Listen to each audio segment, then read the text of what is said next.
Hi friends, మనం ఈ విజువల్లో చూసే మొక్కను మా ప్రాంతంలో నీలాకు చెట్టు అని పిలుస్తాము.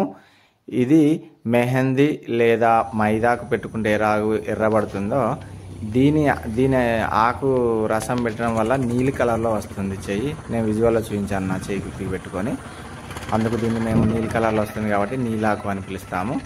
దీన్ని ఆకుని సేకరించి నీడలో ఎండబెట్టి మంచిగా కరకరలాడేలాగా ఎండిన తర్వాత మిక్సీ పట్టుకొని ఆ పొడిలో కొంచెం కొబ్బరి నూనె కలిపి ఆ తెల్ల జుట్టు ఉన్నవారు ఎంటికలకు అప్లై చేసుకొని 2 to 3 hours వరకు ఉంచుకుంటే మంచిగా నల్లగా అవుతాయి ఎంటికలు.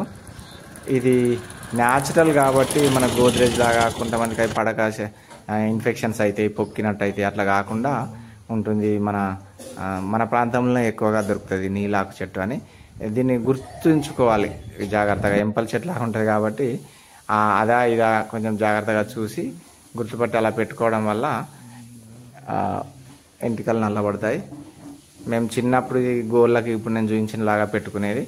ఆ గోరును మనకు అది ఎంతవరకు ఆ పసరంటు ఉంటుందో అంతవరకు ఈ విధంగా నీలి కలర్ అయ్యేది. Okay, bye friends.